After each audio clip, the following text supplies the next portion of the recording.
The sound of a car screeching to a halt in the driveway sent a jolt through the quiet house on Audubon Drive. It was early morning, the kind of hour when most people are still wrapped in their dreams, but not today. The front door burst open, and Elvis Presley, a young man with a mop of dark hair and a look of panic in his eyes, rushed inside. "Mama, Daddy," he called out, his voice trembling. There was no answer, only the eerie silence of a house that had just lost its heart. Elvis's footsteps echoed as he ran down the hall, his heart pounding in his chest. He reached his parents' bedroom and pushed the door open. The room was dim, the curtains drawn, but he could see his father, Vernon, sitting on the edge of the bed, his head in his hands.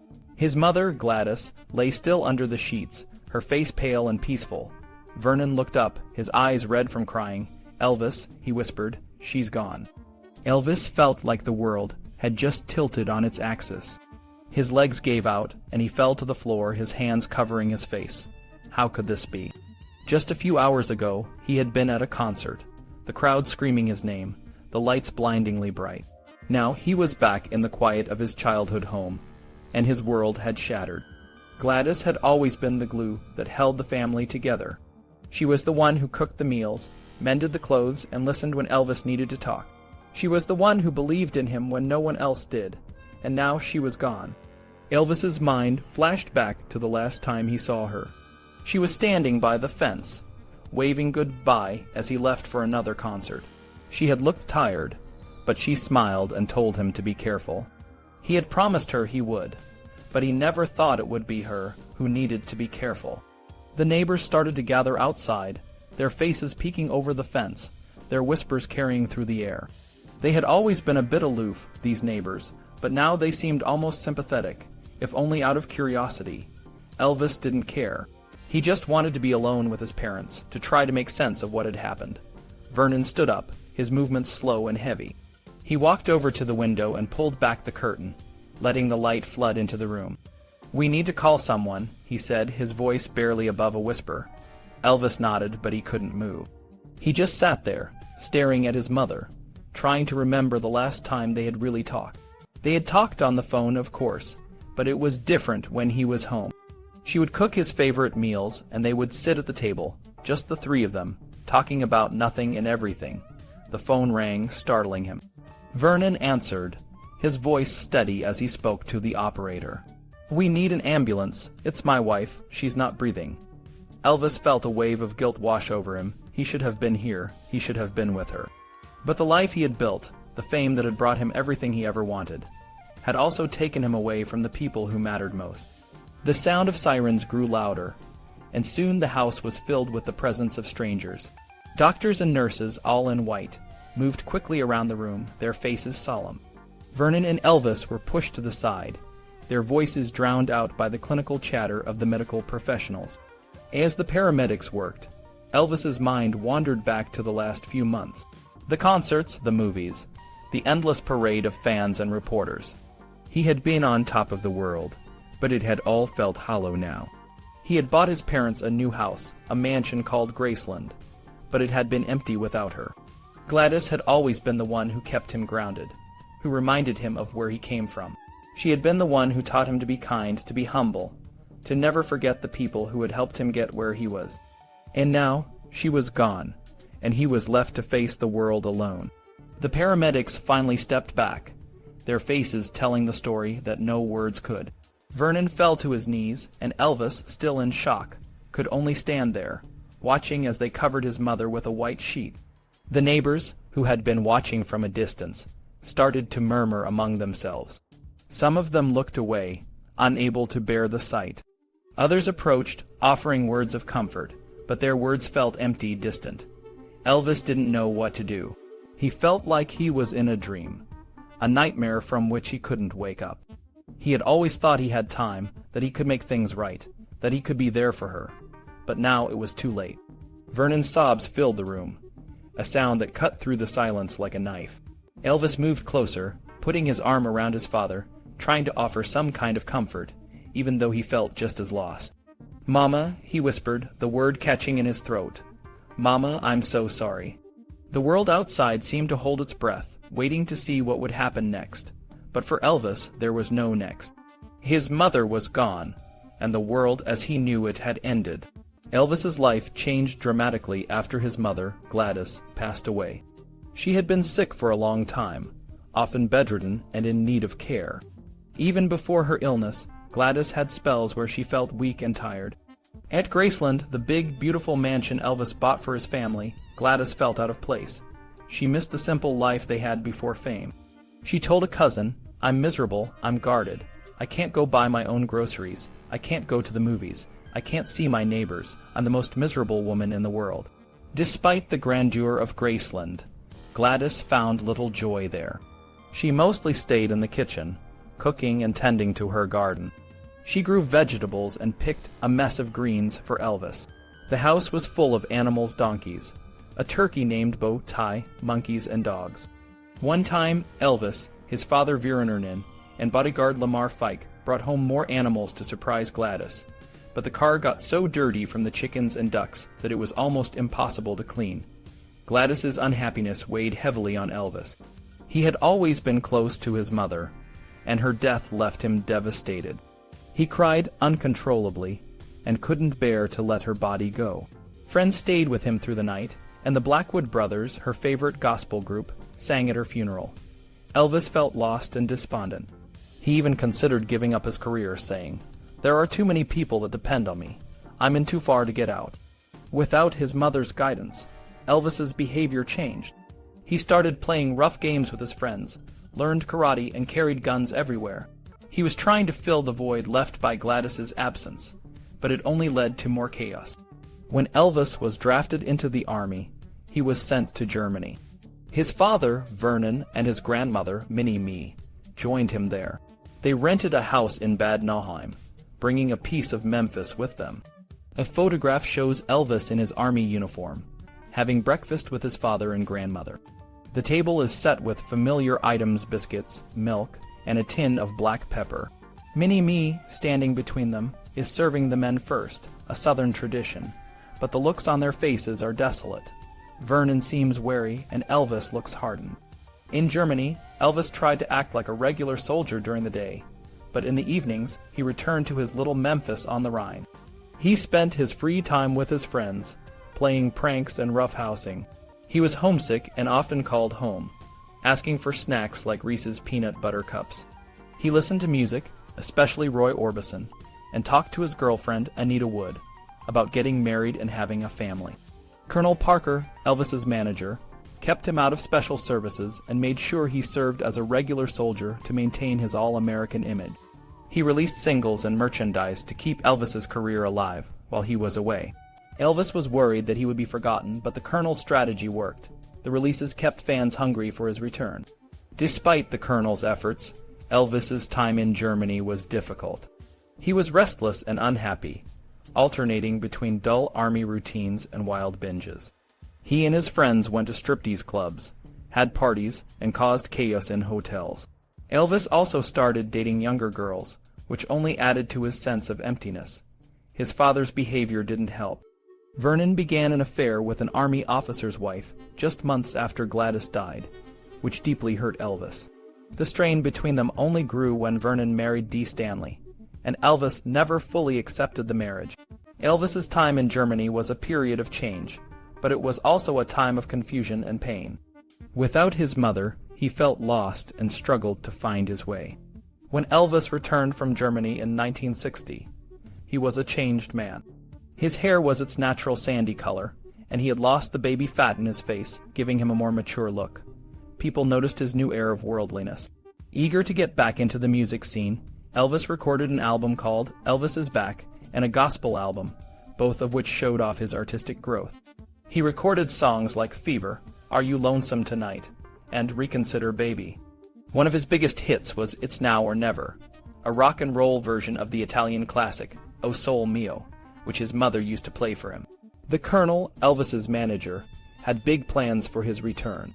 He organized press conferences, whistle stops, and receptions. Elvis even appeared on Frank Sinatra's TV show, performing Witchcraft and Love Me Tender. Despite his fears, Sinatra was all smiles, and Elvis's performance was a huge success. The Colonel's strategy worked, and Elvis's career soared. He became a major movie star with films like GI Blues, Blue Hawaii, and Fun in Acapulco. These movies and their soundtrack albums made Elvis one of the top box office stars of the 1960s. However, the Colonel's plans had a downside. Elvis stopped touring and spent a lot of time recording soundtrack albums, many of which were not as good as his earlier work. He felt frustrated because he knew his films were often mediocre, and the songs he recorded for them were not up to his standards. But Elvis trusted the Colonel and hoped that better opportunities would come along. Elvis settled into a life that revolved around his fame and his desire to escape the pressures of his career. He was deeply affected by the loss of his mother and the time he spent in the army. To cope, he surrounded himself with a group of loyal friends, including cousins and high school classmates, who became known as the Memphis Mafia.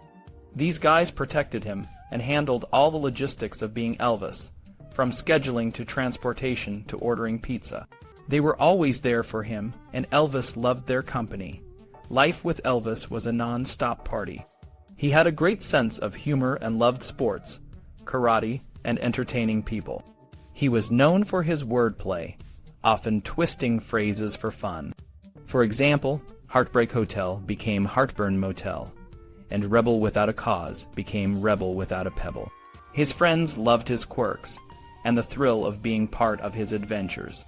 They would join him on impulsive trips to Las Vegas or Houston, and anything could happen.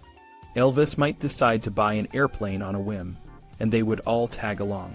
Elvis and his friends were known for their wild antics.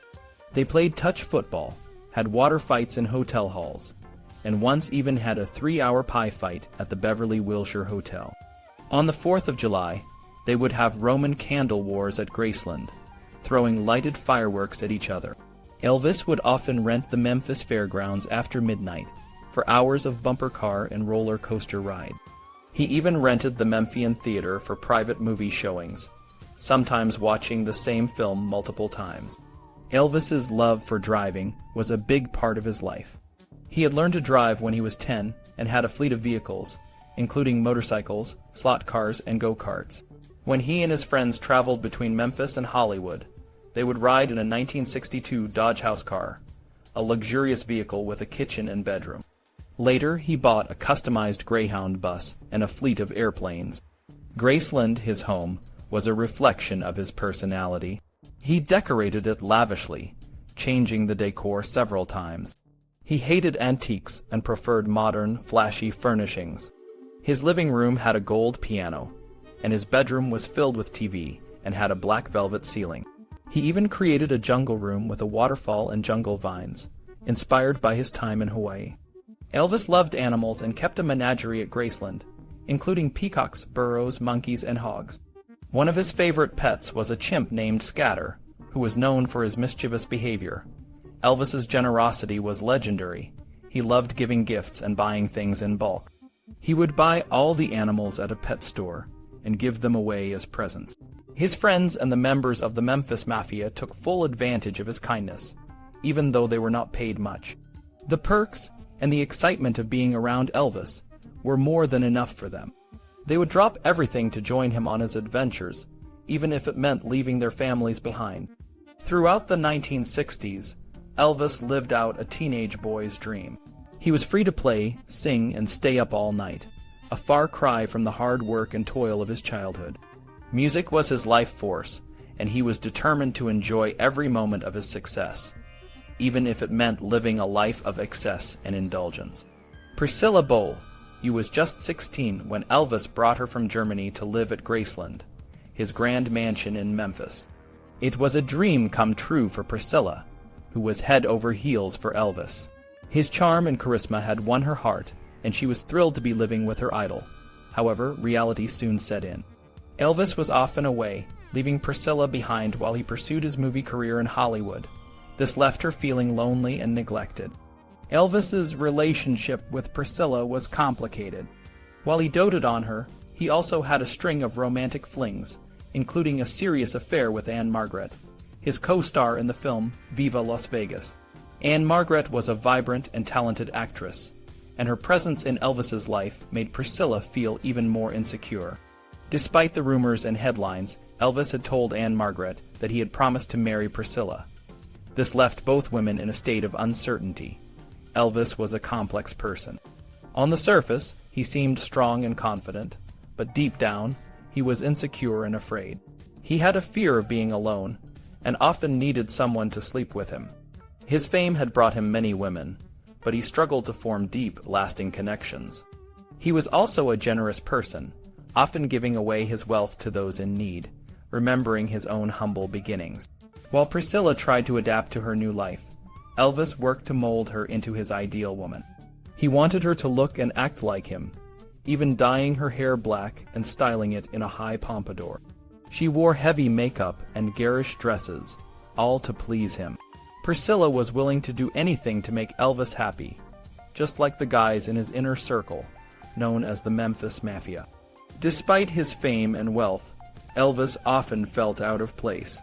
He was living in a rented Frank Lloyd Wright house in Hollywood when the Beatles came to visit on August 27, 1965. The meeting was highly anticipated, and the Colonel, Elvis's manager, had been setting it up for months. The Beatles were huge fans of Elvis and saw him as their rock and roll idol. However, the meeting was awkward. Elvis felt threatened by the Beatles' success and musical talent. The Beatles, on the other hand, were in awe of Elvis and eager to meet him.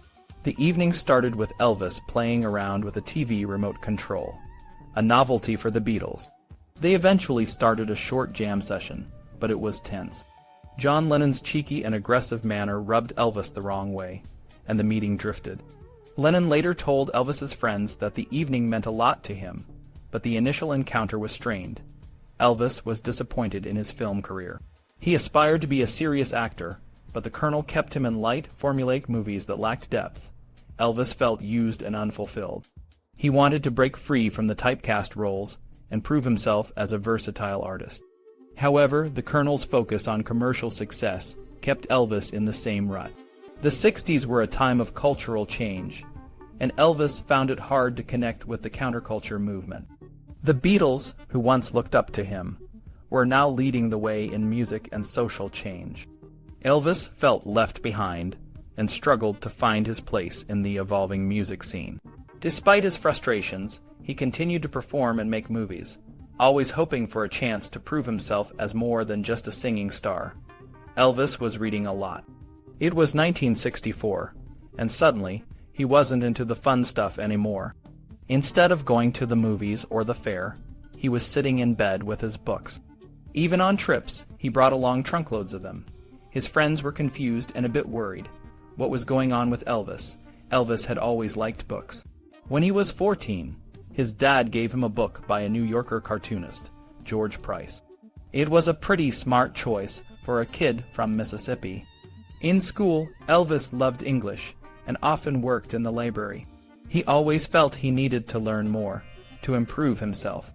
In 1963, he ordered books from a shop in Memphis, covering everything from science and literature to philosophy and vocabulary. For a while, he even taught his friends new words. By 1964, Elvis's reading had turned into a serious study. He was diving into different faiths and Eastern philosophy. He started practicing meditation long before the Beatles went to India. As his movies got sillier, Elvis felt more and more unhappy with himself. He struggled to understand why he had become so famous.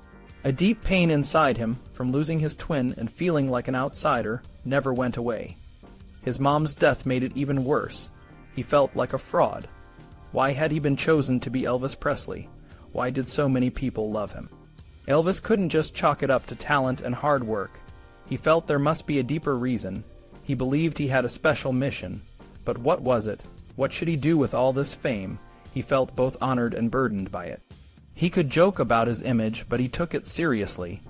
He felt responsible for it. He believed he had been chosen for something important. But what? Elvis's movie career was a mix of highs and lows. He started with some serious roles, like in Jailhouse Rock and King Creole. These movies showed his potential as an actor. But as the years went on, the movies got more predictable. In Viva Las Vegas, he was a race car driver. In Tickle Me, he was a rodeo rider at a resort. These roles didn't challenge him, and the scripts were often silly. Despite the quality of the movies, Elvis was always a charming presence on set. He worked hard, showed up on time, and memorized everyone's lines. People found him so mesmerizing that they hardly gave him any acting tips. The Colonel, Elvis's manager, was more interested in making money than in helping Elvis become a better actor. He saw no need for Elvis to take acting classes. "They'll never win any Academy Awards," the Colonel said. "All they're good for is to make money." Elvis's music also suffered. After the Army, he recorded some hit songs like "Are You Lonesome Tonight?" and "Return to Sender." He also recorded gospel music, which he poured his heart into. But the Colonel kept pushing him to do movie soundtracks, which were less creative and more profitable. This limited Elvis's studio time, and he couldn't fully develop his musical ideas. Elvis knew he was being used, but he felt trapped. The Colonel reminded him how easily he could lose everything and end up driving a truck in Memphis again. Even when Elvis tried to get out of contracts, the Colonel would find a way to keep him in line. Some people thought the Colonel had things to blackmail Elvis with, like his relationship with a young girl or his pill abuse. Whether or not that was true, the Colonel made Elvis believe he couldn't afford to quit making movies. Elvis's behavior was rooted in his Southern upbringing. He came from poverty and was taught to be humble and subservient. His parents and the culture around him instilled these values. Even though he had become famous and rich, he still felt a strong sense of duty. He served God, his parents, and the people in Hollywood, even if he didn't always respect them. Elvis's frustration came out in different ways. In private, he manipulated people and had a short temper. He could be incredibly generous, but he also had a rebellious side. This inner conflict was part of his Southern heritage. Poor Southerners often accepted their situation, even if it was unfair. Elvis had a rebel spirit, but he also had a passive side. He was caught between his desire to be free and his fear of losing everything. In 1967, Elvis recorded Big Boss Man, a blues song that spoke to his feelings of being controlled. It was a true story of his life. Despite his fame, he felt like he was still working for someone else. But Elvis's power as a cultural icon was that he could transcend the boss men of the world. He inspired people to be themselves, even when the world told them to conform. As the years went on, Elvis relied more on prescription pills to keep going. He started with amphetamines to stay awake during long drives and early studio calls. But he needed tranquilizers to sleep and more uppers to wake up the next day. This cycle kept him going, but it also took a toll on his health. Elvis's reading and spiritual journey continued. He studied different faiths and philosophies, trying to find meaning in his life. He felt a deep sense of responsibility to his fans and to the person he had become. He wanted to do something more with his fame, but he wasn't sure what. The more he read and thought, the more he realized that his journey was far from over. He was still a dreamer, hoping for a way to find his true purpose. Elvis's life was a mix of fame, fortune, and deep spiritual searching. Despite his immense success, he felt lost and was always on the lookout for something more. His journey began with the strict, fire and brimstone sermons of the Assembly of God Church, which had terrified him as a child. As he grew older, the church's demands for money and its strict rules, like banning movies, made him question his faith. Still, his natural superstitiousness, passed down from his mother, who he believed had mystical powers, kept him open to the unknown. In 1964, Elvis's spiritual quest took a surprising turn when he met Larry Geller, a young hairdresser with a deep interest in yoga, metaphysics, and meditation. Geller introduced Elvis to a range of spiritual books, from Autobiography of a Yogi to The Initiation of the World. These books resonated with Elvis, who felt a strong connection to the ideas of self-discovery and higher purpose. For the first time since his mother's death, Elvis found someone who understood his inner turmoil. Geller became a regular in Elvis's life, although he faced hostility from Elvis's friends, who saw him as a threat to their carefree lifestyle. Elvis's newfound spiritual interests changed the dynamics of his group. His friends, who were more focused on partying and fun, couldn't understand his fascination with philosophy and religion. Priscilla, who wanted to marry Elvis, was also frustrated. She felt that his spiritual pursuits were making him passive and less vibrant. Despite the tension, Elvis was determined to find meaning in his life. He created a meditation garden at Graceland and transformed his nightly gatherings into philosophy classes. He even tried to decode hidden messages in Shakespeare, much like how Beatles fans analyzed I Am the Walrus. In March 1965, Elvis had a profound vision while traveling through Arizona. He saw Joseph Stalin emerge from a cloud, which then transformed into Jesus. This experience deeply affected him, and he considered becoming a monk. However, the demands of his career and his love for performing kept him grounded. He realized that he couldn't give up being Elvis, but he could try to find a way to live with the pressures of fame. Elvis's spiritual journey also influenced his music. By the end of 1965, his movies were losing popularity, and he turned back to his roots in gospel music. The single Crying in the Chapel became a hit, rekindling his interest in spiritual songs. In 1966, he recorded a new album with producer Felton Jarvis, including classics like How Great Thou Art, which won him his first Grammy Award. In 1967, Elvis and Priscilla were engaged, and they decided to buy a ranch outside Memphis. They named it the Flying Circle G, and planned to create a commune where Elvis and his friends could live together with their families. Elvis bought everyone houses, horses, and trucks, and he even built a bridge over a pond. For a while, it was a peaceful and idyllic time. They rode horses, had picnics, and sang together every night. However, Elvis's relationship with nature was artificial. He couldn't fully connect with the land, and instead focused on spending money and indulging in his impulses. He was gaining weight and taking more drugs, which affected his behavior. The ranch was meant to be a retreat from Hollywood, but it also became a way for Elvis to avoid making more movies, which he found increasingly unsatisfying. The Colonel, Elvis's manager, was concerned about Elvis's spiritual pursuits and the impact on his career. He fired some of Elvis's friends and tried to limit his time with Larry Geller. Despite this, Elvis still trusted the Colonel and appreciated his ability to navigate Hollywood. On May 1, 1967, Elvis and Priscilla were married in a hurried ceremony in Las Vegas, arranged by the Colonel. The wedding was a blur, and they didn't have a proper honeymoon. Back at Graceland, they had a second celebration for their friends. Elvis's decision to marry Priscilla was influenced by various factors. The Colonel wanted to avoid a scandal, and Elvis felt a sense of responsibility toward Priscilla. He had promised her parents that he would marry her, and he wanted to do the right thing. Despite his reservations about marriage, Elvis was a good boy at heart, and always tried to live up to his ideals. His spiritual journey continued, but it was always intertwined with the pressures of fame and the demands of his career. Priscilla and Elvis's relationship was a mix of love, fun, and some complicated stuff. They were like a young couple who couldn't keep their hands off each other, and Elvis always tried to make her laugh. Priscilla felt safe with him, like he was her protector, but there was a bit of a power imbalance. Elvis was much older and more experienced, and he believed women should be submissive and not have careers. Despite this, Priscilla grew more outspoken over time, but at the beginning, she was still a teenager and hadn't developed her own strong personality yet. Their life together had its ups and downs. They bought a home in Los Angeles, and Priscilla, who was pregnant, was excited about decorating it. She wanted it to be a real family home, not a place where Elvis's friends would just hang out all the time. But Elvis was still deeply into his spiritual journey, and even though he tried to please Priscilla by burning some of his books, he couldn't stop exploring his own beliefs. He had a vision in the desert where he felt like he was connected to Jesus in some way, but he was scared to tell Priscilla about it because he thought she might think he was crazy. Meanwhile, Elvis's career was hitting a rough patch. His movies weren't doing well, and his record sales were dropping.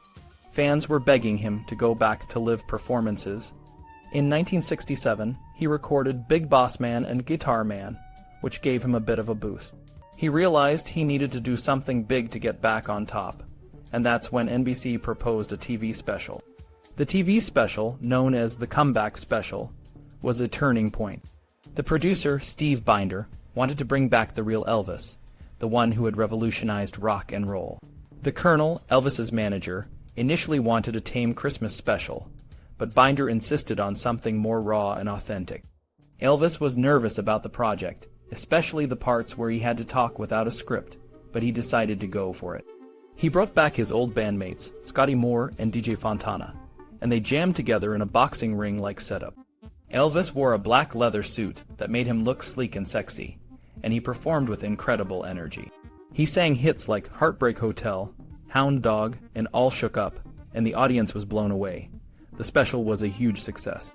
It aired in December 1968, and people were reminded of why Elvis was a legend. He looked and sounded better than ever, and the show felt like a fresh start. The closing number, If I Can Dream, was a powerful ballad that resonated with the social issues of the time, especially after the assassination of Martin Luther King Jr. The song became one of Elvis's biggest hits in years. Inspired by the success of the special, Elvis went back to the studio in Memphis. He recorded some of his best songs like Suspicious Minds, Long Black Limousine, and Kentucky Rain. These songs were a blend of country, gospel, soul, and blues, and they showed a new depth to Elvis's music. He was finally able to sing with the passion and sincerity he had been missing for years. Even though he was hesitant at first, he also recorded In the Ghetto, a song with a strong social message. Elvis's renewed energy led him to want to perform live again. After finishing his last movie, Change of Habit, he was ready to hit the stage. The next big step was Las Vegas, where he would transform himself into an even bigger legend. In Vegas, Elvis would blend his diverse musical styles into a show that would cement his status as an icon.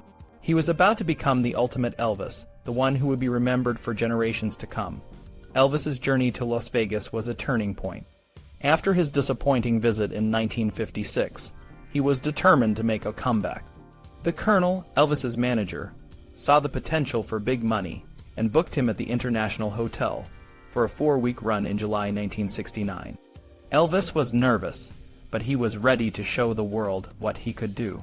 On the night of his first performance, Elvis stepped onto the stage in a black karate-style outfit.